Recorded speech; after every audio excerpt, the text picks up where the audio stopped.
12-year-olds aren't like that good at racism. My fans are like getting older because I'm getting older. They crush and I'm scared. I'm scared to follow them. Really? And I miss that feeling. I had to show my dick in front of This is the worst. If we have kids, Me and you? yeah, how cute would they be?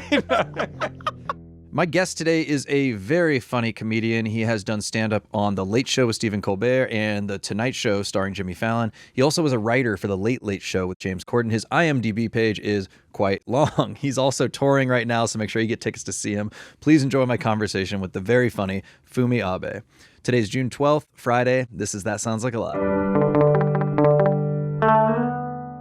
Porn star. Dude.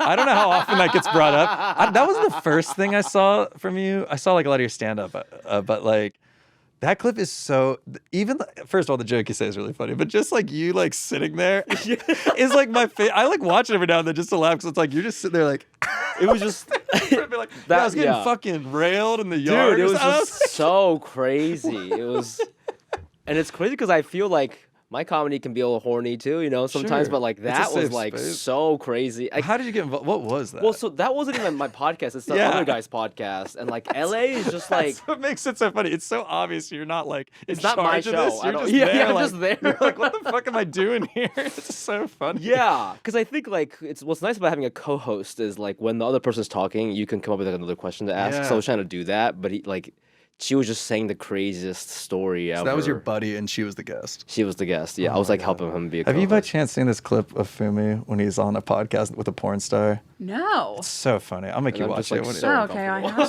have. She's like telling a story about like getting like fucked in the yard of a party that like she's like, you guys gotta come to the next one, and Fumi's like sitting there on the couch like, huh, like listening.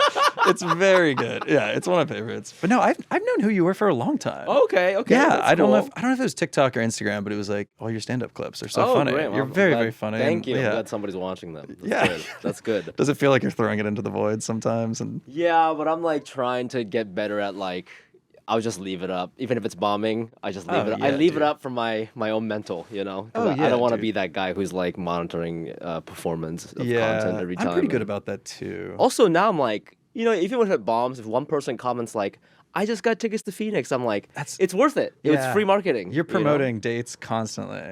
I don't know how else to do it. You know, Yeah, no, you that, have to. emails, Facebook ads or something. Yeah. but- See, I'm not promoting anything. So it's like, Yeah, if are you on tour? No. Are you gonna go on tour? Why? Okay, 'cause that's like I the- love living here. I don't want to go.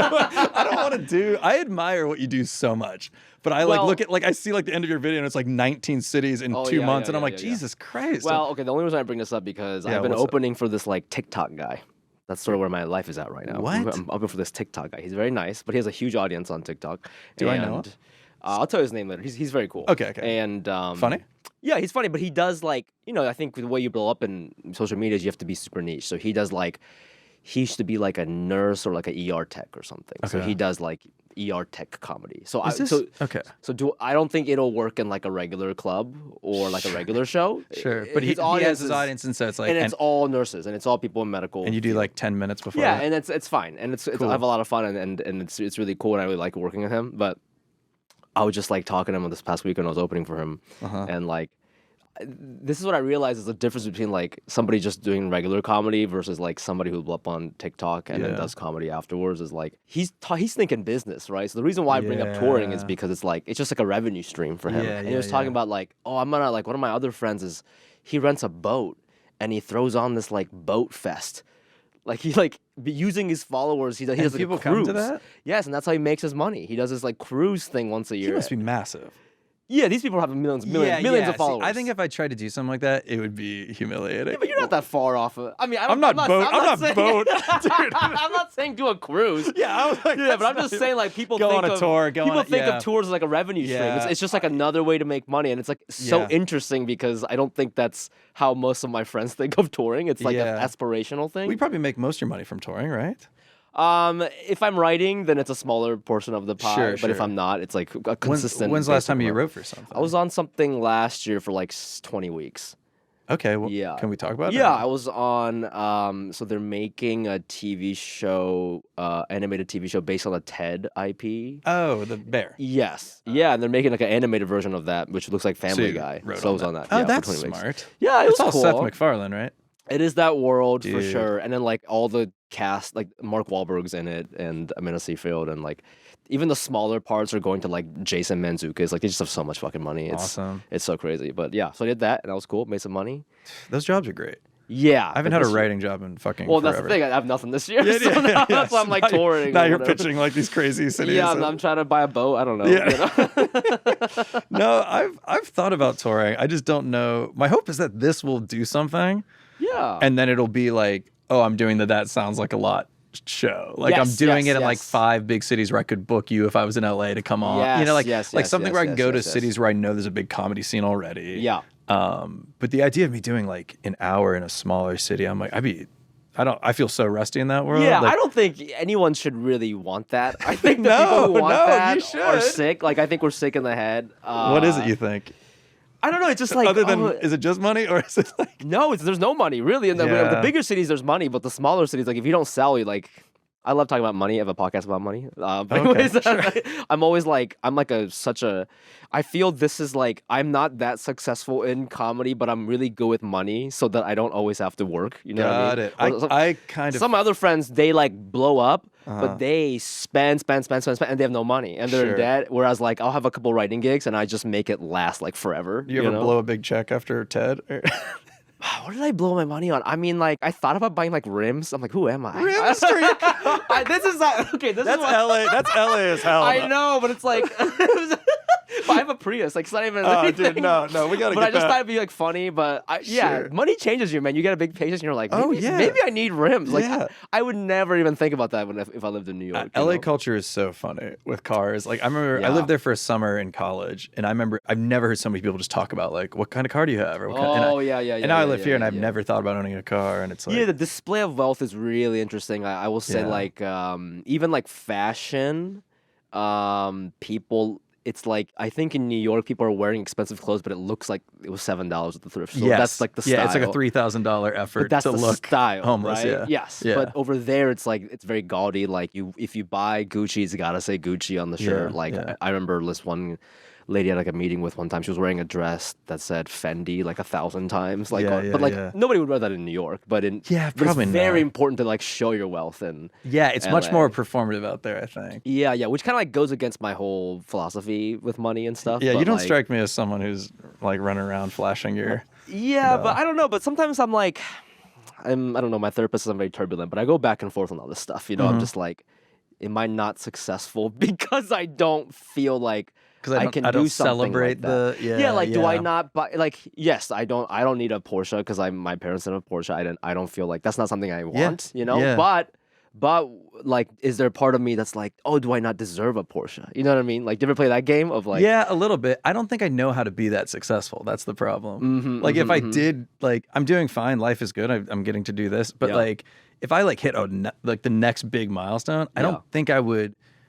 I don't know. I don't know what I would do. I'm good with money, but when when I worked at the Tonight Show for a little bit, and that was more money than I'd ever seen. So I was like, what the hell do I do with all this? And I was just like treating friends and just doing shit. I was like, it's amazing. We can do it. Like, that's why I'm like, I don't think I'll ever be like wealthy. You know what I mean? Because the second I hit a certain barrier that I'm like, well, this is not what I come from. I have to work it back down. Yeah, but let's plan like in the scenario where you're rich and you're touring this thing and you're the next Caleb Heron. You know, with this, like, what are you buying? Because how do you show your wealth in New York when you take the subway? I think I'm just... It's cold, so you're just, like, buying a coat. Like, you don't really have a lot of opportunity, so, right? Like, how do you... You're not buying a coat. You know what it is? It's the upstate home. Oh, there you go. That's the wealth. Yeah.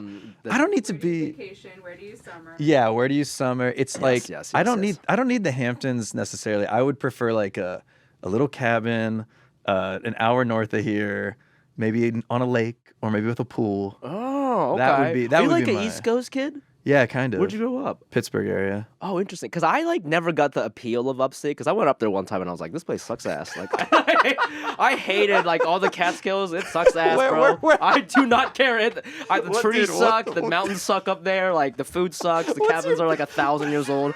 I went up there and I'm like, this is it. Like, I think Hamptons is nice because it's like the money. That's your West Coast. But all that like that the is other so places. Funny. Where'd you go in the Catskills that you fucking hated it so bad? just like because I went to NYU, like all my friends have cabins up there. Like, yo, come up with me to Upstate, and I'm from Ohio. I'm like, what is Upstate? I never heard of Upstate. You know, I've heard of like Malibu and stuff. I never heard of Upstate, so I go up there. You dream of the water. You don't dream of like woods. I guess like I just it didn't. You grew up in the woods. You were...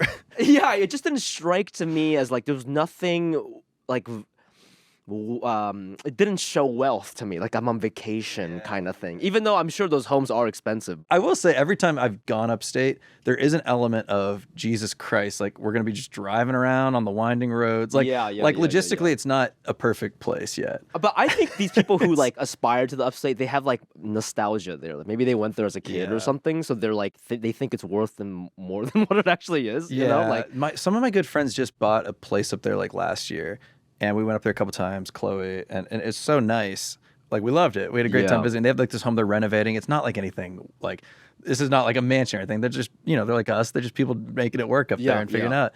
And they took us into the nearby town. And there's this element that I kind of like, it makes me kind of want to vomit up there of like, there's this like white performative, like we're out at the farmer's market thing up there. And it's so bougie. Like it kind of felt like LA in a weird sense. Like you're going to these like empty barns that have been turned into like high-end stores. Like and it's a like Chelsea Market vibe. Yeah, and it's like a bar of soap is like $37 because it was made by someone, but you're like, it felt fake though. It didn't feel like I was talking to the person who made the soap. I'm right. And then it's all these rich people from the city up there like cosplaying as like, we're living like a natural life up here. And you're like, what the fuck is this? But yeah, it's hard to know how to spend your money these days, because everything seems fake. To your point, if I didn't go upstate, I would stay here and I would just buy better dinners and things. I would stop ordering like the bad like Mexican place and get like the nicer one. Like, I think small improvements. This is how I like.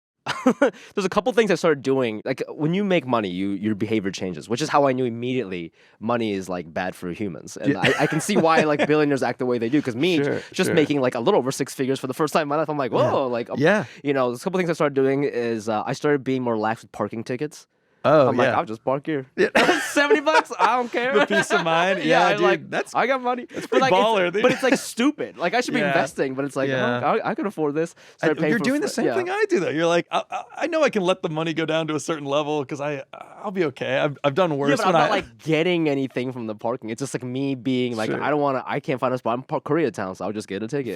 I'll do stuff like that. What else do you do? I bought like.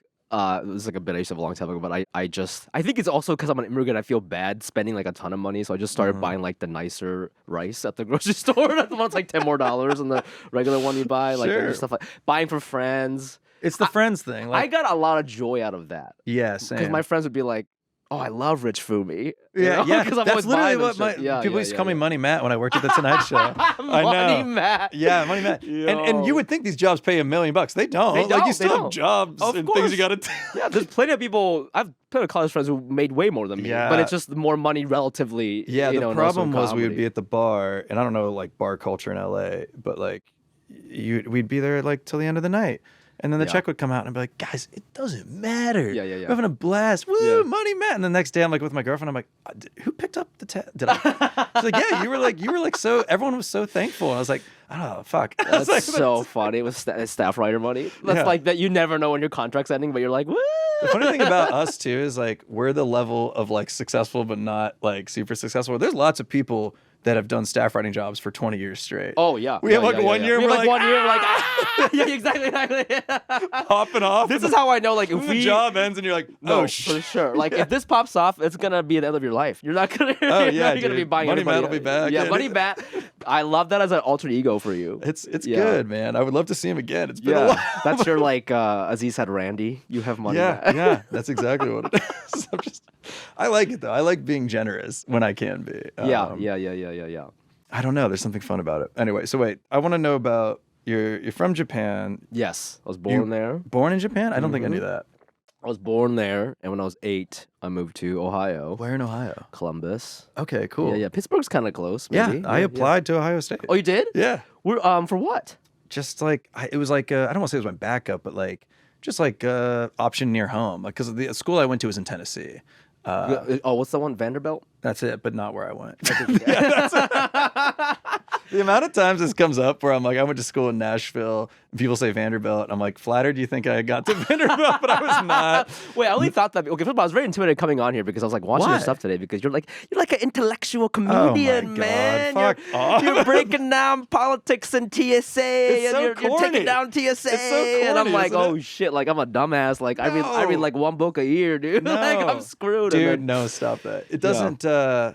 That doesn't go away because I feel like a dumbass. You know what I mean? Like it doesn't matter where you're talking. I still feel like I'll find someone else where I would go, well, that guy's even smarter than what I'm doing. Like I don't think what I'm doing is. I don't know. I wrestle with it. I'm like, is it too easy to make jokes about a terrible government, or is it like? No, it's brave. It's brave. Oh, it's so brave, dude. I'm always scared. I'm scared to do it. Not. But yeah. You're scared of criticizing the government.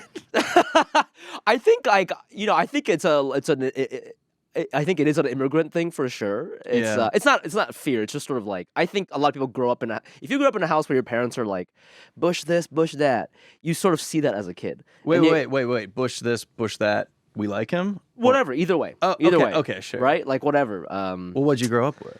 Well, my parents were like Japanese immigrants, and I'm making a point that like they didn't really talk about politics in the house. Interesting. Okay. Actually, we weren't even citizens, so we couldn't really vote. Gotcha. And yeah, they were never citizens. But even like Japanese politics, they really talked about it. Yeah. I don't think it was like necessarily out of fear. It's just something that they didn't talk about. So like as I became an adult, the act of like shitting on a party or something just like wasn't as natural for me, even though of course I have opinions about it. Sure. You know. Yeah. So like I think about I do politics stuff in my comedy, but it's more like social stuff. Yeah. You know, it'll be more jokes about like trans athletes or like I touch on stuff like that, but I won't do like.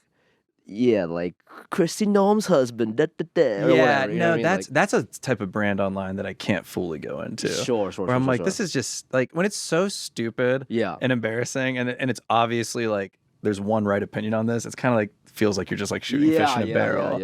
I try to find something interesting to say. Like that's not being said about it. Well, that's I was sort of watching your one about bouncing back and forth between emails and news, right? Email and news, right? Sure. So that one is like that one is like you take a concept that's like it can be political, but you do it from the point of view of a regular guy working at the office. Yeah. So I like that shit. It's like because it's like you're criticizing, but it's also just like you've grounded it. Sure, so it's like less hateful, more like you're like I'm numb. Do you think that would play on stage? I don't know, dude. I know. It's tough, man. I mean, you're asking me if I'm going on tour, and then you're like, nah, your best work is not going to work. That doesn't help. I don't know, dude. I don't know anything anymore because I've opened for people who do like they play their clips online. Oh, I wouldn't play the clip. I would like talk it out. But if you did it as a I wouldn't be like, all right, everyone, this next one, and just scroll on my feed like. You know what I've learned through comedy the last 2 years post TikTok is that there are no rules. Like so you can do at a show. If they come for you, you can do whatever you want. You can play your set. I'd kill myself before I said, that's all right, good. Why is it not Chromecasting to the thing? Like before I try to like beam my Instagram to a screen. Every time I watch something like that, I'm like, I think my taste is off. Like I don't think I know anything anymore. I can't believe that's a thing. I understand doing a bigger show and like being like, now I'm going to show you like a sketch I shot or something. Yeah. I think sometimes like when TikTok people blow up, they don't have an act naturally because they weren't trying to be stand up, and so they have to fill an hour, so they do all kinds of stuff. I'm not saying that's what they do forever, but they've definitely done stuff like that for sure.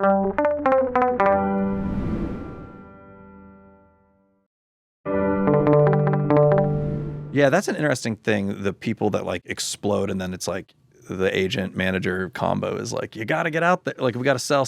And I'm like, I've kind of resisted that earlier. And now I feel like they're not asking me to do that anymore. And I'm like, maybe I should have done that earlier when I had a little more heat.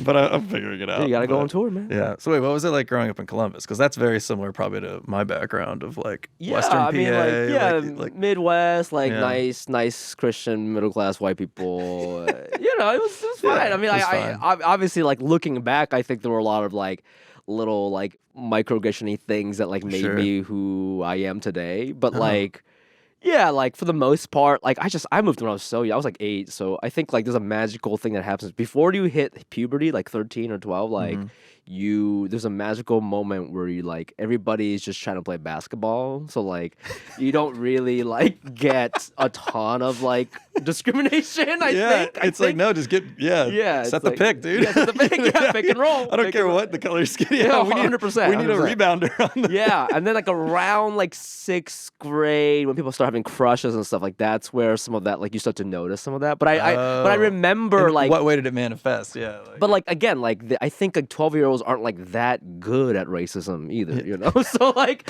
it's like something's happening. They're something's learning. happening, but like I'm like, I don't know what this is weird, but I don't know what it is. Like they don't know what it is either. We're all like new to it, you know. So funny.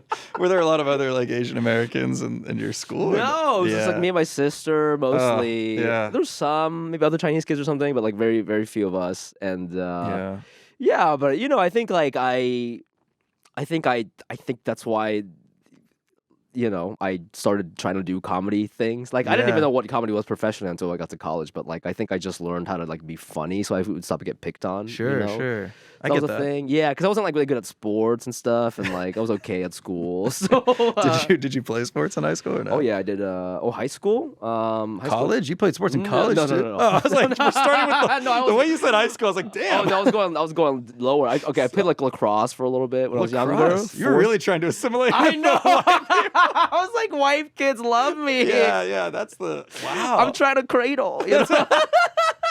You want to go toss? That's with me so funny. I'm like practicing the one-handed cradle, trying to fit in with white kids. I couldn't put my hand on what was going on with lacrosse, but even back then, I was like, "This is an interesting thing that my school has a lacrosse team," and it was just. You kind of look like a lacrosse guy. You're like tall, you know. I'm like 5'9". Oh, you really? Yeah. Oh man, I didn't really get a good look at you. I guess. This is about it. You have tall guy energy, man. Oh, that's really nice. Oh yeah.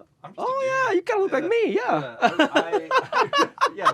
We're kind of a match. Yeah. No, what I do? I ran cross country and track. Same here. I did. Oh, you did that? Okay, what's your PR? What's for which event? 5K, I guess. 5K. I was under 18 once.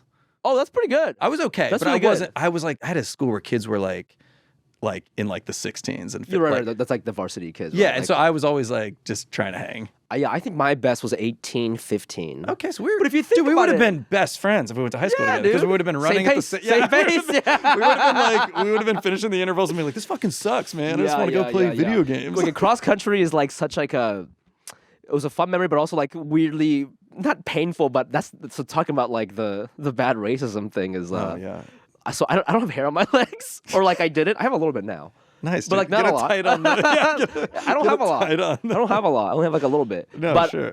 Like girls would like come up and like touch my leg. Oh no. And be like, oh, you don't have any hair. But like they weren't like ill gross, just kind of like. But like why? You know. Yeah, you're like an anthropology study. Yeah. Did it cross into flirting or was it like? No. Do you think it was that thing where it's like, oh, look at Fumi's legs? I remember like.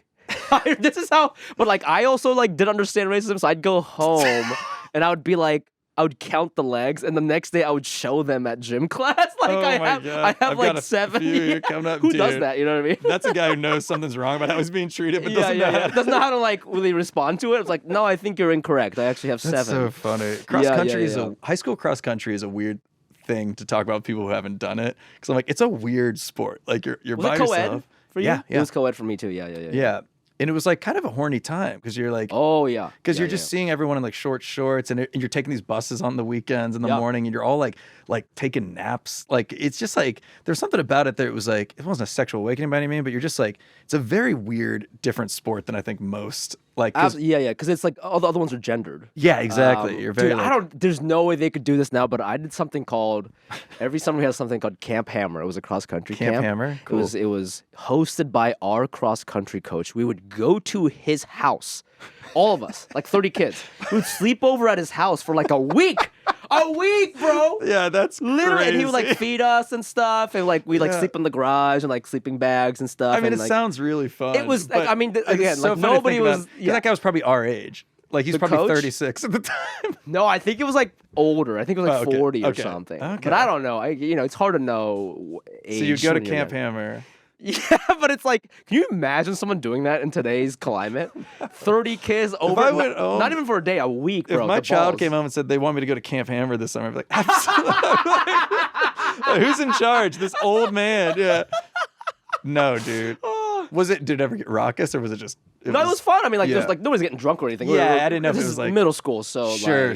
Or maybe I think it was high school actually. That's so fun. But it was really fun. We would do like a lot of initiation stuff, but like dumb shit. Like that's exactly how. Yeah, we'd have to like dress up. Like the girls would put makeup on us, and we'd have to do like a Spice Girl dance routine or something. That's fun. It's fun. It builds character. You learn you want to be a performer. Yeah, you get a little of that going. It was a great time. But it's like co-ed, so your crushes are there and stuff. So it was very like to your point, it was very horny but also innocent. Yeah, it's that thing. It's like it's that innocence of like, oh, that one girl I've like had a crush on is here too at the track meet, and I want to like show off on my race. Even though like you were never gonna do anything. But there was something about it of like maybe the pheromones of exercise or something. It's crazy because I got into cross country because a girl I had a crush on at the pool, at the East Pool of my community. She was like, "Oh, you should do cross country," and I was like, "Okay."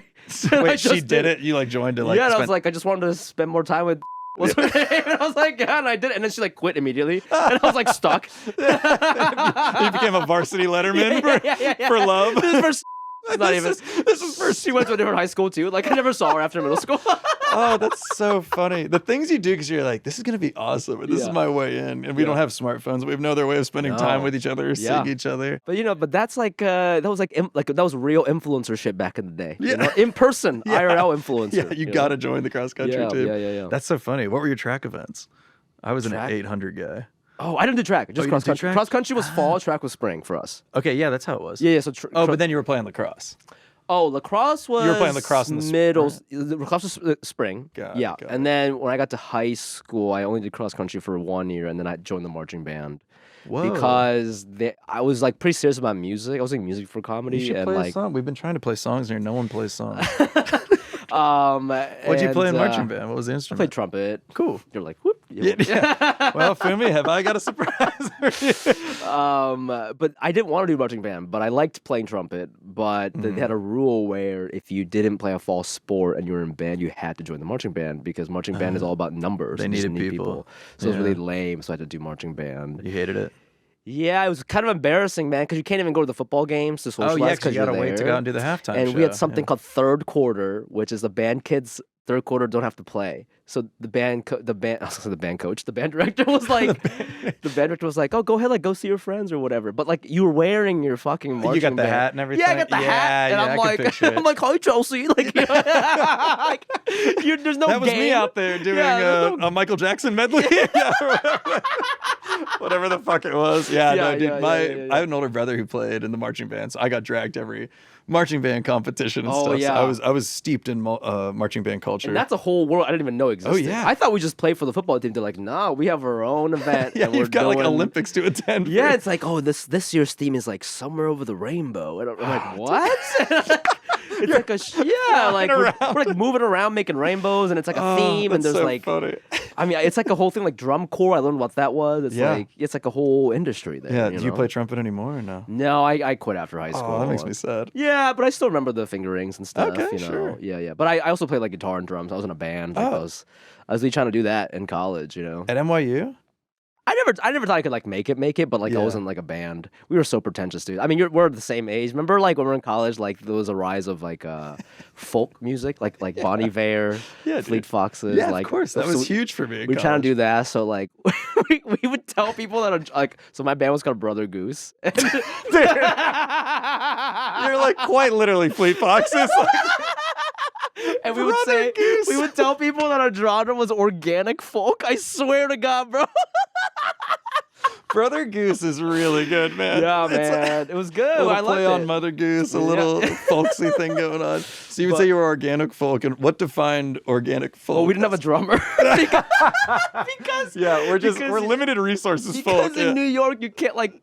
It's too loud. So it's a huge problem trying to be in a band here. Yeah, it's impossible. We had like the cajon, which is like a Peruvian percussive instrument. Is that the drum thing? You sit on it. When you see the drum come out, I'm tapping out when I see a guy sitting on the drum. Yeah, I did that with the cajon, the guitar, my God. And did like backup vocals. And I remember like, gosh, do you remember this YouTube channel called like La Blog the Q or something? La Blog Attack, bro. Dude, that was my shit in college. That was everybody's shit, right? Yeah. And you know what? Bring them back. We wanted to do that, so we practiced in the dorm, like hallway. Not hallway, the staircase, because there's like a lot of. And you got like echo. one kid like filming. were so cringe, dude. Dude, I know. That was like my whole college experience was trying to like recreate other people's success. And, like, yeah. Oh, that's so funny. What were some of the names of your songs? Do you remember? Oh man. I'd have to think about. I played in a couple college bands, but we were trying to do like pop punk music, and I'm trying to think what our songs were. One was like, don't let my feet touch the water. Okay. I like it. Tells a story. We had a guy who wrote like all the songs. He was like a genius, and he like honestly, I still think he's a genius. But he's one. Is he still making music, or is he like? He now works in like he works for like an animation studio. Yeah. You ever meet people in college where there's like music or anything, and they're so talented. Yeah. But they're almost like too in touch with their emotions or the world, and they cannot work. Like it's like I don't, you know what I mean? Like that is such a funny classification. Yeah, I know a ton of people. Like it's like, and they're never gonna get famous, but like they have really good ideas. Great ideas, and when you see them in action, you're like this is like a hit. This is whatever, but they're like. So this was your like lead singer songwriter. Yes, and now he works for like an animation studio. I still think he's like a musical genius, but like he wrote all their songs that were so unique. He played like the mandolin and all this stuff, and like. I guarantee. So I went to a school called Belmont, and it was like all kids trying to do this. Like everyone was trying to be Arcade Fire, Fleet Foxes. Sure, you would have fit. It sounds like you would have fit. Wait, what was your major there? Music business. I did music business at NYU. Dude. I swear to God, bro. When you said Belmont, I was like, I knew it's music business. NYU was on our list, but we just couldn't swing it. So of course, it's mad expensive. So that's how I ended up at Belmont. Wait, that's crazy, because if you would have gone, we would have been in the same class. The fuck? I've never met I did a semester here, fall 2011. Really? And I interned at Letterman, Late Show with David Letterman. Oh, cool. So I was taking classes from like NYU professors. Yeah. But you wouldn't have been, they were like for the Belmont kids that were up here. Oh. They did like a program where you could like take night classes with adjuncts. Wait, you were in the page program for Letterman thing? I was an intern. Okay. And then I paged after I graduated for a little. But that's not like music though. No, it's not. No.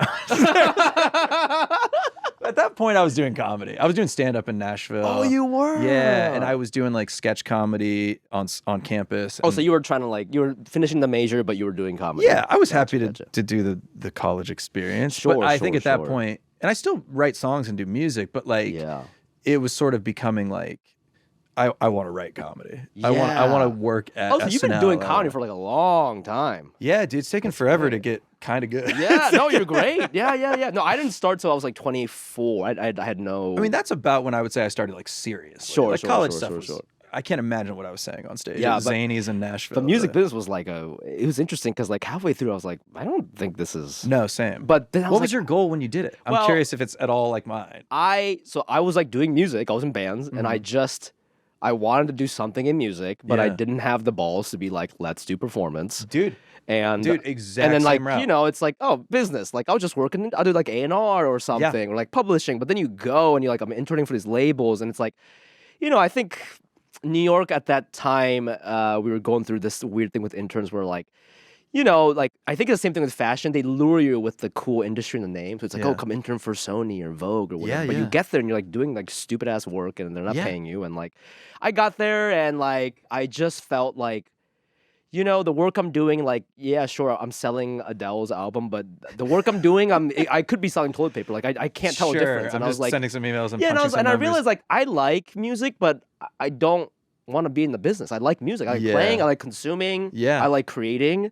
And if I can't do that, I'm not really interested in like putting up with it because there's a lot of bullshit in the music industry, right? Like, like I feel like it's only gotten worse. Yeah, and so I just like I didn't want to deal with the drama, and so like I graduated music business, but I started working in advertising, and I just did that till I quit. Till the comedy started working. Yeah, so I just did that because it was like more money, and it was just like I wasn't attached to it emotionally. I was like, it's just a job. I don't really care about advertising. It's the best attitude to have about this stuff. So I did that, but it was like a whole journey for me, man. Because like I looking back, if I could be nicer to my younger self, not that I think I would have worked out as a musician, nor do I think you have to major in music to be a musician, but like. I would have just been like, study whatever you want, but also like, don't quit music. Like, just keep playing, dude. Keep like, writing, keep like it has nothing to do with any of this. I know, dude. I played piano for 30 minutes this morning. It's amazing. And I never do that anymore. Yeah. Like, I'll just do stuff when I have to write a song for something, or like, I don't know. Sometimes I'll play, but like it's rare that like I get to put headphones in and like play. Yeah. Dude, it changed my whole day. I was like, why don't I do this every morning? Yeah. It's better than just like bullshitting on my phone for an hour. And I know, and we didn't have the phone back. I wonder how it would be now if I started like if I was 16. Tried to make it go of it. But like back then, like that was my TikTok because like I'm on YouTube learning songs and stuff. Dude, same. Practicing my arpeggios or whatever. This is blowing my mind, man. It's crazy, man. And we also were studying music business. You know what it was? Just dawned on me. It was like that was right when like Spotify was coming. Yes. So everything, I kind of had this thing in the back of my head. I remember my senior year being like, I think Spotify had like just come out, or it was like some version of it was coming. And I just remember thinking like, none of this makes any sense. Like what I'm learning, I get it. It's real. Yeah. But they're acting like this big wave of change is not about to like completely change the way artists get paid and musicians get paid. And yeah, my goal, I want to be a songwriter. That's why I went there. I was like, I want to write songs for all the pop stars. I want to just be in the studio like goofing around, and that kind of just faded away when like the comedy stuff started happening. It's like that's all I want to do. Did you have any like a lot like people you went to school with that are like kind of famous now? Oh, that's so funny because when I went there, that's like such a big part of touring Belmont. They're like, we have 3 American Idol finalists. You're like, sure, dude. You're like, whatever you say. I'm trying to think someone you would know. There's one guy who was so popular while I was there. You wouldn't know him, but he went on to like tour with like all these bands. Like he would like be their like guitar player. Oh, okay. It was a point where like, remember the Pitchfork days? Like I was like so into like indie music, and now I'm like, I don't know what is what. I don't know how you're supposed to find music. I hate the Spotify playlist. I try to follow stuff still, but I definitely have fallen off a little bit. This is I just sometimes like I don't know, this whole like social media thing, it's gonna blow up in our faces at one point. But I try to learn about how people experience my comedy online through the way I experience music online, because I'm just a fan of music. I'm not trying to do music anymore, and I love to find new bands, and I find new bands on TikTok. But it's the same thing where what clips go viral? Well, it has to be catchy in the first 2 seconds. So I watch it, I'm like, oh, it's a catchy song. I download the song. Rest of the song sucks ass, or the album sucks ass. And I was like, oh, but like I feel like I got, you know? And like, I think comedy clips can be like that too, where it's like, yeah, maybe I captured you because I posted a clip where somebody threw a bottle on the stage. Oh, But it's like, am I actually funny? Like, if I'm not actually funny, I'm not gonna make a fan out of you. Well, that's the never-ending dilemma doing comedy, I think. Yeah, like, am I actually funny, or are these people all like, do they actually like what I'm doing here, or is this? I think I've learned to separate like a viral clip versus making a fan. Like a viral clip is important, but it's like a consumer funnel. So it's like, yes, there's a lot of people who saw it and engaged with it, but then like a smaller percentage clicked your profile, looked who Matt is, and then a smaller percentage signed up for your email list, and a smaller percentage bought a ticket to your show. Like, so I just like, I think it's good to have a big funnel to start, but like understanding that like at the end of the day, like if you don't have good jokes or music, if you don't have a good album, I'm never going to your show. You know? It's music is hard to get into now for me, in the sense of like every Friday I look at what came out, you know, like new releases. Yeah. And you do? That's cool. Yeah, I try to. I mean, not everything, but I see like Pitchfork still does. They're like, here's the albums that came out today, and I'm like, I'll download a couple, but I'll listen to a couple songs, then I get distracted, or I gotta go do something, and I'm like, I don't listen as aggressively as I used to. Yeah. It's hard.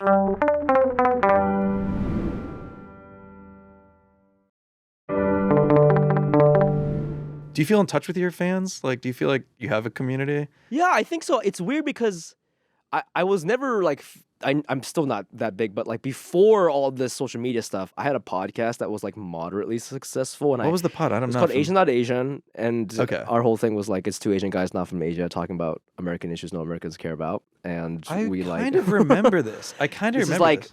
We started in 2018, and like, I remember I used to have a bar show at this like coffee shop in the Lower East Side called like Black Cat something. Sure. And like, I remember one day 4 people came from the podcast. This is like 2018, awesome. and it blew my mind because back then like you couldn't really make fans unless you were on TV or something. I agree. And so it kind of grew, and then it like became pretty easy to sell like 100 tickets in New York. We didn't go anywhere else. Yeah. And so that's sick. Like that's the dream for me. It was awesome. And like we would like, I was young. I was like 28 or something. So we'd like go to bars afterwards and like get to know my fans and party. Like, and it was cool because like they were my age, and like I got to see like what kind of, I mean, a lot of them were Asian, not all of them, but I got to see like what kind of people liked my kind of the way my brain works. And then, but it's been, you know, gosh, 8 years, and like, you know, like. The thing about fandom is you have to keep making new fans. Like, just because they came to one show doesn't mean they're gonna come back again. The content grind never stops. Yeah, and so it's like now I look at my fans, and like I actually had a funny like realization the other day where I did a show at the Union Hall, and like it was my show, and I looked at the audience, and I used to tell all my friends when I had a show in Lower East Side, I was like, bro, my fans are like hot young Asian chicks. I would always say that. They're hot, dude. They're like hot chicks. And then like now I was looking at it and I was like, there's like 7 pregnant women in the front row. I'm like, my fans are like getting older because I'm getting older. Like they're not, and they're trying to go home and like be in bed by 10. Like, and it's like I just chuckled to myself because it's like, oh, it's been that long. Like they grew with me. I've been wrestling with that feeling too. Yeah. Like when I'll get like. When I posted like photos promoting this pod yesterday. Yeah. And like there were like 2 comments from like older women that were like, "Looks so good," and I'm like, "What is going on?" I'm like, "What's going on?" None of my crushes comment. None of my. It's just 2 older women like awesome shoes, and I'm like, God. And getting emails, did you tag the pod? And I'm like, I'm dealing with these fucking comments. And I love it. I was like, just bury me. But, yeah, it's hard to see online, but when you do a live show, you'll see it. Like I've seen the progress over the last 8 years, and it's like, that is so funny. But I liked it. It's like, oh, it's cool because I think. Not that it would be a problem, but I think it would be a little bit weird if I looked in the crowd and it was hot Gen Z chicks only. Sure. I'd be like, what am I doing? Am I doing something? There's no offense. There's no world where you and I are getting hot Gen Z chicks. They could not care less. No, they don't. Dude, I met a guy today. Guy stopped me on the street with his girlfriend. Young dude. Yeah. And he was like, dude, congrats on the podcast. Like and I was like, this is amazing. His girlfriend had no clue who I was. And I was it was a guy our age dating a younger girl. No, he was like a younger guy. Oh, okay. And it made my day. That's great. Yeah, she didn't have a clue who I was, but she was very sweet. And it was like, oh, young guy. Anytime the person's like clearly under 30, I'm like, okay, something's happened. We have longevity. Sure. I feel like if I was working in marketing, I would, if I was on your team, I would try to cannibalize off the Channel 5 audience. You watch Channel 5? Dude, yeah. I'm a big fan. I love them, but I don't know how I would get those people. I don't know either. You got to figure that out. I don't. Yeah. That's her job. I don't know. Yeah. But like, yours is like adjacent, but like a little older. He's like Gen Z. You're like a little older. I think there's more nihilism and cynicism. But that's why you're older. He's like 29 or something. That guy's 29. He's like Gen Z for sure. And so I feel like he's been doing it for. I feel like I've been watching his YouTube videos forever. Yeah, because he started during the pandemic, which was like maybe 6 years ago. So he's probably like 22, 23. He went to like journalism school and stuff. No, yeah, he's a great interviewer. I like his stuff a lot, but he gets a lot of like liberal, like young dudes. Yeah, you know? I think the disenfranchised young dude is what I'm trying to do with this. Yeah, I don't know what'll happen. Probably won't get him, but the nihilism we're trying to reel him in and be optimistic about the future. Yeah. Maybe vote blue every now and then. Like God forbid. Now and then. Yeah, God forbid. Okay, this is great, but we're gonna do a segment. So this segment's called "That Sounds Like a Lot." Okay. We have viewers send in a dilemma that sounds like a lot in their life, and we will decide how we would respond or what we think they should do. Okay. So producer Rebecca. Here we go. Take it away. Mm-hmm. I live with a roommate who has asked me to keep my snacks in my bedroom so that he doesn't eat them because he has no self-control when he's high. Is this a fair thing to ask of me? Yes. Dude, I do this with my girlfriend. We live together, and I say, please hide the snacks. I can't. Is it specifically when you're high, or is it? No, it's not when I'm high. Just in general. I have such a sweet tooth, but it's like a problem when you're older. How do we know how old this listener is? I mean, we don't have the age, but they're roommates, which is a different relationship than if you're living with, a significant other. Yeah. What can you ask of a roommate to accommodate your? I will say, if I was living with a roommate and they asked me to hide my snacks, I'd be like, I can't. Like, I'm not doing that. It's kind of like a cute, goofy request, though, isn't it? Yeah. It's a low lift. But I also get nervous if someone's like, when I'm high, I can't control myself. Like, I feel like, dude, you need to lock yourself in your own room when you're like. I feel like that's what there's a bigger solution is I'm gonna chain you to the radiator. Yeah. It's like when the guy becomes a werewolf at night. It's it's coming. I like that. Yeah, Pop a gummy, lock him in their room. Yeah. That's so funny. It is fun. I mean, that's crazy that he would voice that to like just some guy, because I feel like I lose control sometimes with food, but I wouldn't be like, I just can't control myself when I'm inebriated. So, Oh, that's Can you cater to me? You tell that to a higher power, or depending on what this guy looks like, that could be like a threat. Like, it is a scary sentence. Also, God forbid you hide your snacks and then he's knocking on your bedroom door and you're. Oh yeah, now he's just gonna come. Now it's just one step further. That's addict behavior. We gotta be careful. It does sound like a lot. I don't have a solution, but depends on the snacks too. I think What snacks are you talking? I mean, are you like a snack guy? I like salty. I don't keep sweets in the house. Oh, you're not a sweet tooth guy.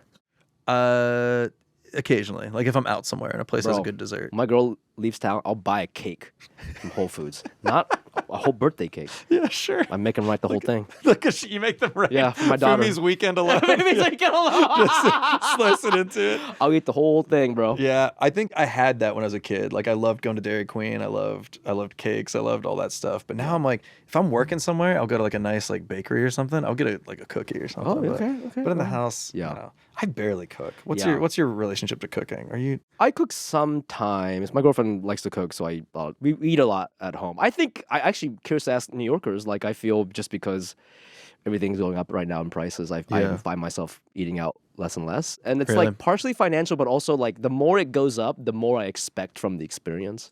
Yeah, so and it doesn't always get there. Right, a lot of restaurants aren't that good, and so it was okay when it was 20. Yeah, but now you're charging me 45, and it's like it's not worth 45. Yeah, so I do a lot of pickup. Like I'll order on my way home on the train, and then I'll grab something because the fees are crazy now. And that's how I justify it. I'm like, well, I saved $6, and it's like, I don't know. What's your girlfriend do? What's her? I'm gonna out her. She works in AI. Whoa. Well, kind of. She works for like a company that is like a competitor of Siri, and they're trying to sell to Apple. They're trying to get bought by Apple. So it's like a startup? Yeah, I don't want to say the name, but basically what it's trying to do is like, essentially, ultimately they want it to be like, if you look at your phone and go, hey, name of product app, I want to transfer like $5,000 from my savings to my checking. Can you do that? And it'll do it. You can do complicated tasks like that. Yeah. That sounds like it might work out. I don't know. Yeah, I think like the product is kind of cool. I have like a beta thing on my phone and stuff. It's kind of cool. Try to support it. How did you meet her? College at NYU. Oh, so you've been with her for a long time. Yeah, I've been with one partner. She's my first girlfriend. Isn't that crazy? Whoa. I was talking about my friend the other day. I've never had a heartbreak. No one has ever broken my heart. What's up, dude? Yeah, dude, you better knock on like all that. It's all going perfect. Love is easy. I watch a rom-com. I go unrelatable. This doesn't make sense. That's very funny. Yeah, I can't buy into these people. Yeah. That's wonderful though. Thank you. Yeah. And so you guys moved to California at a certain point? Yeah, we moved to California. Why'd you move to LA? I got a job. I was writing for Corden. For Corden. Yeah, I was writing for Corden. What was it like writing for Corden? It was cool, man. It was really fun, and like the writers' room everybody's really nice and cute, and like it was a very good first writing job, and I got to learn a lot. And I think like what's cool is they let me do a lot of things, you know. Like of course you have to pitch, but if like a lot of times like the idea just come from the EP or James, and then like they'll just give you a sketch and they're like, can you write this? So like that's so fun. So like even if you don't get things in, like they let you write. They give you stuff, chances to which was show cool. What you like it's because you feel like you're doing something. Did you perform on that show ever? I know what this is another going back to my confidence thing. They asked me to do a set, but I'd just done Colbert, and I was like, oh, I don't like I just feel like it's not perfect yet. But no, I do have new stuff, but I should have just done it. I should have just done it. But I was like, it has to be perfect. And it's like, no, it doesn't. Yeah. Dude, your sets on Colbert and Fallon are so funny. Oh, thank you, man. Were you there when I did Fallon? I was going to ask, when were you on Fallon? December 2023. No. This is year before or after? I was there. I left 2022. Okay, gotcha.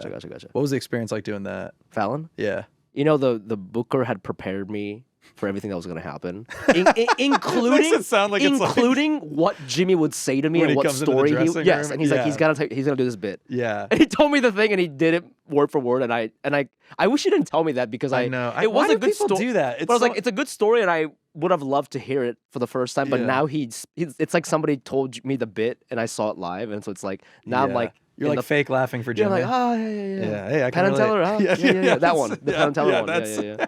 Yeah. That's so funny. Yeah, I would always see him like going down the hall and like making his round. I mean, he's a great showman. Like he would go into every dressing room and like, hey, thanks for coming on the show, buddy. Like, and do that whole thing. And sure, yeah. I will say like one thing I learned working in late night is it's the internet and the public loves to shit on like late night hosts. But I will say, watching James work, no matter how you feel about his comedy or whatever, you watch him and you realize he's so good that they could make a company around him. And same thing with Jimmy, right? Like people shit on Jimmy all the time, but it's like say whatever you want, but like watching him live, and it's like, no, he's the real deal. That's a really good point. It's like you and I both had like the upfront experience of watching someone who is a massive talent.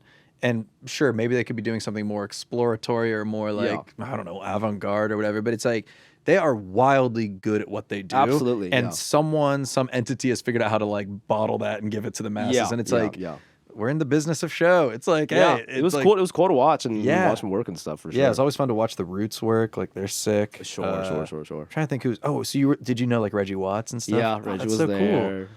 That's so fun, man. Yeah, it was it was a crazy bunch. Yeah. What was it like performing at Colbert in the Ed Sullivan Theater? Well, that's a huge so space. it was cool because like the Beatles played there and stuff, but like Yeah. Colbert's not there, or the way they used to do it, he wasn't there. Oh, so I never when got you to were meet him. performing, he wasn't there? No, they taped 10. It was a showcase of 10 comedians, and then they just edited it in. So I never got to meet him. So it Whoa. was cool, but like Fallon was cooler to Well, me. yeah, because he like brings you He's out. there. Did you go sit in the chair? He's for a behind second me. or I can hear him whatever? laughing and stuff. Like, Oh, so yeah. that was cool. Yeah. Oh, well, that's great. Yeah. Yeah. Oh, that's so interesting about Colbert and how they did that. I don't think it's like that anymore. Yeah. They barely do stand-ups. I mean, it's over. Like by the time this comes out, it's over. It's so sad. I know, but I was thinking like there's a lot of YouTube late night shows coming out, Yeah. and I feel like you're like in that space a little bit. I'm you know? trying so hard. I'm like, Yeah. this is the dream. All I want to do is just goof around. It's like I'm using this as an excuse to like meet interesting people that I found online and be like, let's just hang for an hour and bullshit. Dude, And this it's is like, it. You, two mics. My roommate wants me to hide some snacks. Yeah, that's it. That's yeah. the recipe.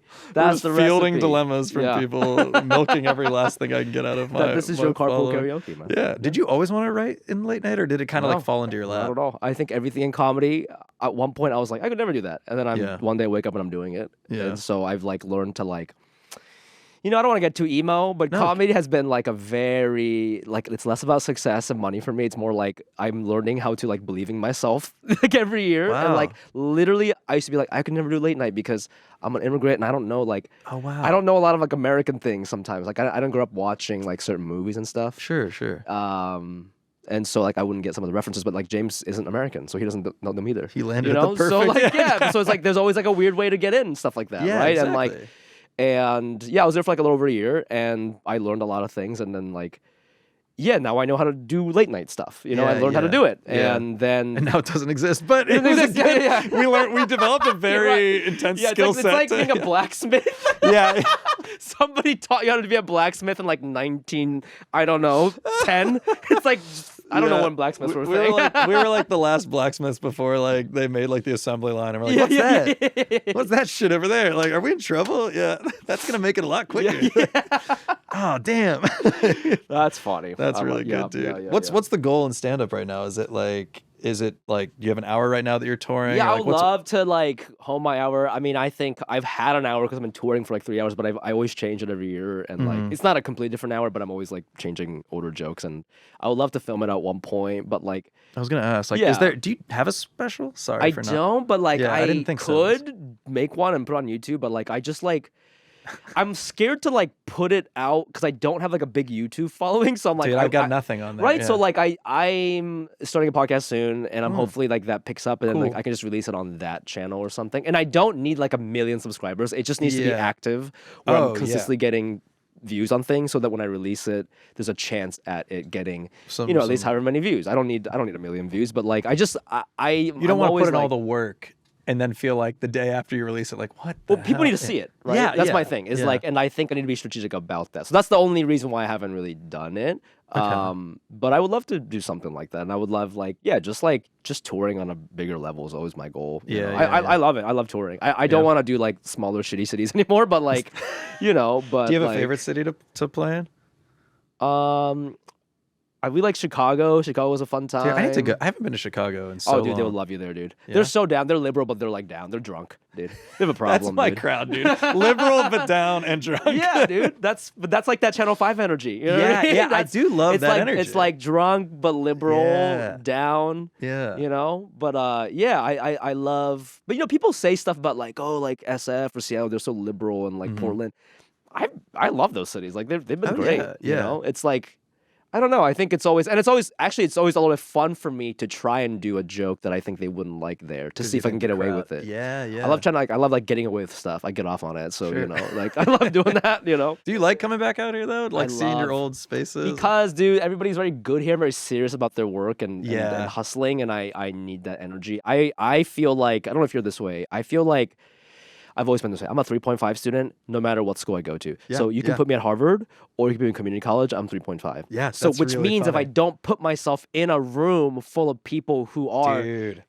geniuses, I can't get the 3.5 that I want. You know what I Yeah. mean? And so like, no, LA, of course, it's funny for me, comedians in LA, but it's just not as concentrated as New York. And every time I come back, I have to follow somebody who I don't even know, and they crush, and I'm scared. I'm scared to follow them, Really? and I miss that feeling. Oh, I'm like, okay. You need to see that everyone else is putting up hits. I need to feel this because this is the feeling that's gonna make me go home and write a little bit more. Like this is it, right? But it's because I can't self-start. I have to like be pressured into doing shit. But I know that about myself, so I'll just put myself in a scenario where people are like really working hard a lot around me, and then I work hard too. The environment of everyone here is really smart and talented is like. That's something I'm missing, and like doing this is so great because I'm around people again that are like funny and talented, but like just writing videos and things like that. Like what's your writing process like right now? I'm curious for stand-up. Are you working a lot out on stage? Are you like dedicating mornings or like? I think like stage one is always keeping weird ideas in my note app. But they're not jokes. They're just things that happen. So for example, like I got a physical and the doctor asked me if I wanted a chaperone, and I thought that was interesting, so I wrote it down. But then what actually happened is 36-year-old man. But then because they're doing, and I was like, what is a chaperone thing about? And it's just sort of like a creepy thing, like with women. Like I think like if you're like a female patient and your doctor's I see, and you're uncomfortable with someone like so not saying every male doctor is creepy, but like historically speaking, it's usually the men. Right, so they just asked, and I thought that was interesting, so I said yes, and then so my doctor's a woman, but then the girl she brought was the girl from the front desk, so then I had to show my dick in front of two women, and I just wrote that down.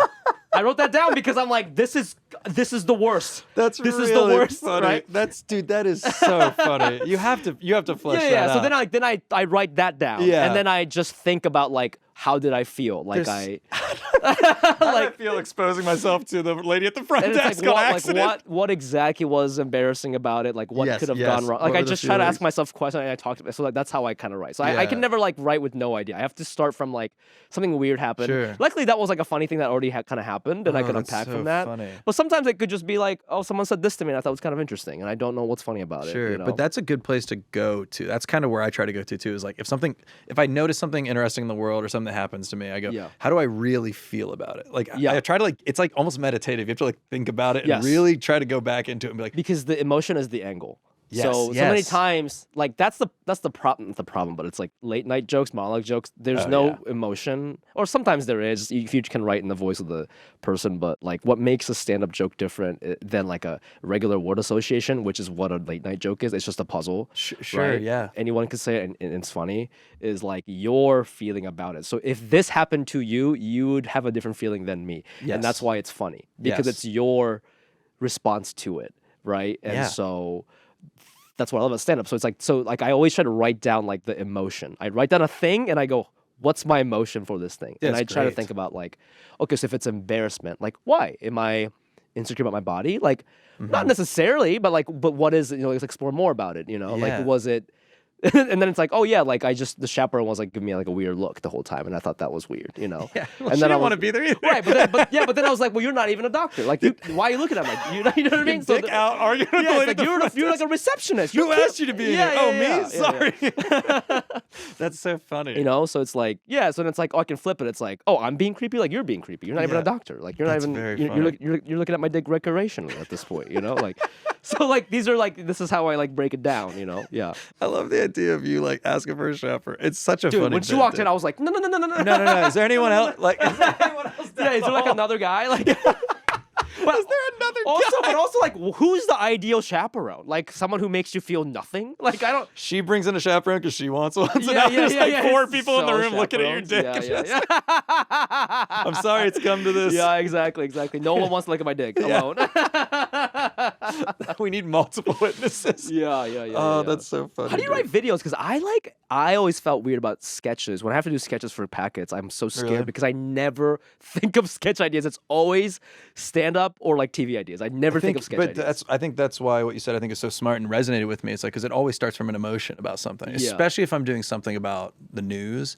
It's like, how do I really feel about this? And I also try to do this thing where I try to put myself in the brain of like the average person who's like smart but like is annoyed, has a good bullshit detector. I try to like operate from that. Oh, that's interesting. Like especially when something's so obviously stupid, I try to come at it with that attitude of of like we're all feeling this way, right? Let's just address it head on instead of trying to make the same like I love what you said about like late night is sort of like a puzzle where like it's fun to write those jokes and anyone can read them and they'll be funny. They'll be funny on print, but it's like when I'm doing my thing specifically, I don't think of it as like sketch. I just think of it as like what's my like what's my like bar hanging out with my friends angry rant about this thing. Yeah. And it starts from God, I wish this guy would just shut the fuck up. Like it's usually that's how it starts. Yeah. And then I'm like, well, what are the funny things we can say? What are the specifics we can say about this guy or about this policy decision or about, you know, paper straws at the cafe, even if it's that stupid. Like, what are the funny things I can say about these straws? It's just like a listing game almost. Is how I love what you're saying about the what's my like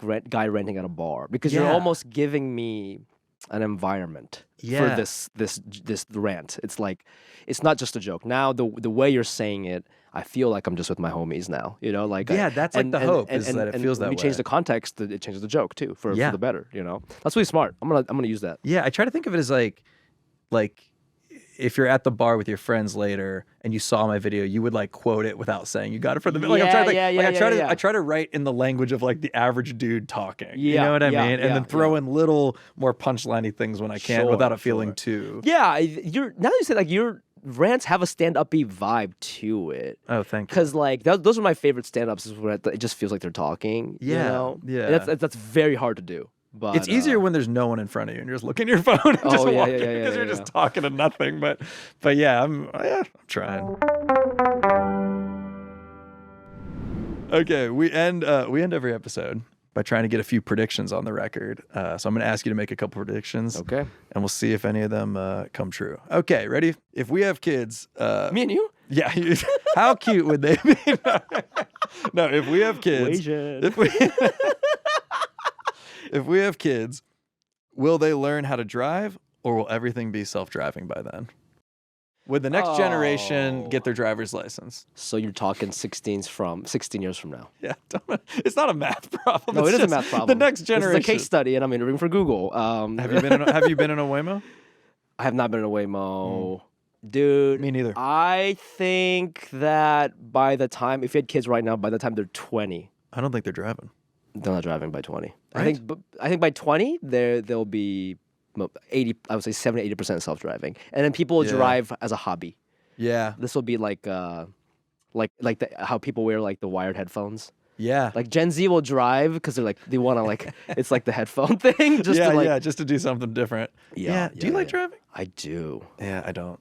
Really? I like talking to my friends, one in the passenger seat, because there's some science that says like if you're looking at the same direction, you confess to more shit. Whoa. Yeah, dude. Dude, we should have been driving. We should have tilted our chairs. And really, I felt like I was in the passenger seat. Yeah, because you're not looking at each other in the eyes. Oh, and so you don't feel as sort of the shield's not up. Yeah, and there's some science. I forget what the science is, but it's there. I wonder what the science is if you're in a driverless car and you're both in the front. Well, you could really start saying some shit. I agree with you. I think that's a good prediction. Yeah. I agree that no one will be driving. It'll be like a specialty skill, in my opinion. Yeah, and it's gonna be like trendy. You know? You won't like drive. You'll be like you'll get a license to like monitor the drive. Yes, and you know how they sell phones at like old phones now, but it's like newly packaged, like a flip phone. Oh, sure. Right, they're selling like cool. It's like just as yeah. expensive as an iPhone, but whatever. Like they're gonna do that, but with like old cars or whatever, you know. Yeah, I could see cars being like furniture in the future. Oh God, like your Prius or whatever could be like. Oh, you mean like in art. Apartments? It's like art. Yeah. Oh my God, it's like wow. Remember when they used to like? I feel like you go to like an Applebee's and you see like a Mustang on the wall or something. That's like the so hood funny. The whole car. Yeah, hey, like a whole ass car. Yeah. That's crazy. It has to end eventually. It's gonna end. Everyone's dying on the highways. We gotta like get these things figured out. Everybody's dying on that. That's the new Rascal Flatts song. Yeah, that's what's dying on the highway. There was, yeah. What a follow-up. Life is a highway. Everyone's out there dying. They used to come to the Ohio State Fair all the time. Rascal Flatts. Oh, yeah. Do they have a connection to Ohio? I have no idea, dude. What were you doing at the Ohio State Fair? There's nothing else to do, bro. I'm trying to eat those funnel cakes. That's fair, dude. That is our culture. I told you I love Midwest cakes. culture is like, deep fried things.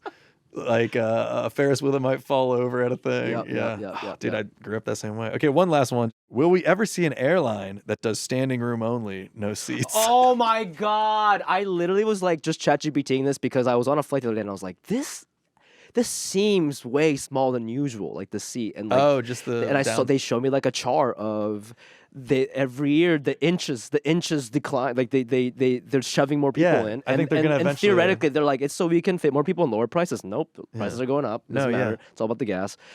That would be. Oh my gosh. Would you know you do what? it? I you know would what's do crazy, dude? They already do that with like roller coasters sometimes. You know.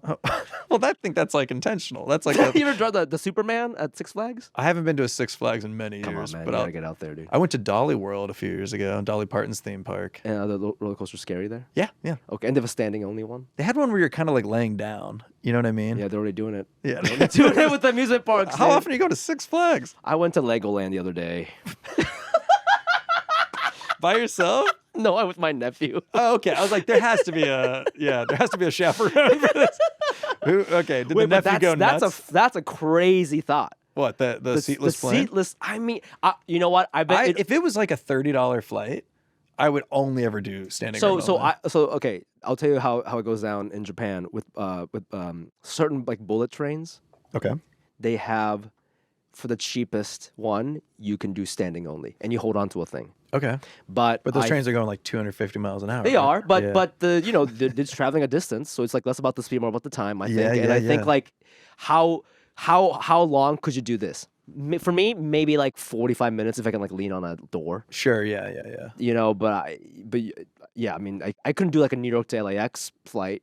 Oh standing. no, that'd be crazy. But I would do these like little regionals when you're touring and stuff. But I would do like LA to like San Jose or San Francisco is a 30-minute flight. Yeah. And what if it is significantly cheaper? But it won't be. It won't be cheaper. Yeah. You know that shit. With the way the chart is going. $300. Yeah, like, for this. They kick you in the dick when you get on there. Oh my god, they're giving you you're like spilling it on your. Yeah.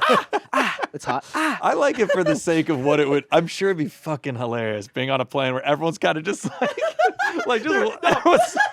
Hold on. I want to see it. Wait, but that's crazy because then it's like, then there's a whole conversation about like, oh, is there harassment on the train? There's like, you know what I mean? Like, oh, sure. You think people trying to grope on the standing room? Maybe because that's like a thing. It's more cheaper. I don't know. It's sure. like, it would be a plane. It would be a plane of degenerates. They're gonna make a women only plane. You know, like it's like a whole. That's prediction. Are we gonna go back to segregated spaces? The women only. That's crazy. Yeah. I don't think it'll happen. You don't think it'll happen? Dude, there's capitalism knows no limits, my guy. Okay, I'll put it this way. Not my dream is the whole plane is this way. I don't think that will happen. I think there will be a day where there is like 4 seats you can buy that are like standing room. Dude, 4. I think it's gonna look like a wedding dance floor. A little. It's gonna and it's like the little flight attendants with the yeah. Just hanging out, dude. That would be kind of cool. Can you imagine just fucking? That's what turbulence? I'm saying. Like imagine on takeoff, you're just like, oh shit. Dude, can you imagine? And God forbid, if something happened to the plane and you're going down and you're doing this, you're just like, why do I even like? Can I at least die sitting? I was trying to save $12. No, you really start questioning your life. Like you can't even call your wife because you're just like, I should have believed in myself. I should have just. Honey, I'm on the plane. Yes, I'm standing. Yeah. Everybody's sending like a FaceTiming, and your wife is like, "Why are you standing?" Yeah. She's not even like concerned that you're dying. She's like, "Why are you?" No, I can't brace for impact. I'm in a lot of trouble. I have to stand. It's a nightmare. Bro, oxygen mask with the thing. You can't even. No. If you're in standing room only, it's just like a dead raccoon falls out of that. You're not getting a mask. You're gonna. Oh my! Or like it's just like a shared balloon. Yeah, everyone has to pass the mask around. Here, take this, dude. Get a little hit. Yeah. Okay, yeah, maybe it's not good for us, but fun to think about. You put such a dark thing in my head just now. That's gonna happen in the next 10 years. Easy. Well, I would predict we will definitely see a headline about it in the next year. That's like, Spirit is considering, like a considering headline probably. Yeah. Oh, dude, this was a blast. Oh my gosh, thank you so much for having me. So fucking funny. This was so silly. Thank you for taking a chance. Thank and doing you. It. I have to ask you one quick question. Anything because you and I we're so alike. I got time if you got Similar time. height. Same major, comedy. What's your sign? And then we'll end. Oh, fascinating. Because if we're the same. This comes up almost every interview. I don't know why. Well, I'm curious to see if we're the same. Aquarius. Okay, Scorpio. Oh. Okay, different. And do we know if that means anything or not? I don't know anything. I'm a guy. I'm a straight guy. I don't know. I don't know anything. Just want to know. Let's leave it at Everyone that has come in here, at some point the conversation goes like, what's your sign or something. You're a little mysterious with the signs, I think. I am? Well, actually, I don't know what the signs, so I actually forget that. I don't know. Well, yeah, but then this always happens if we say our signs and then we both look at each other and go, all right, nothing. I think what people do is people say their signs and we're waiting for someone to be like, oh, Aquarius. Like I was kind of waiting for her to say some shit and then she didn't. What are you, Rebecca? I actually don't know what you are. Capricorn. Oh, okay, so we're close. Actually, I was going to ask you because... I'm very close to Capricorn. Yeah, because we're right next to each other. Oh. But what does that mean? No one knows. Wow. No one knows. Oh, it's fun to think about. Okay, well, thank you for... Fumi, do you want to promote anything? Any tour dates? Well, I'm on tour right now. I'm going to pretty much every city you can imagine in the U.S. if it's major and if there's Asian people there.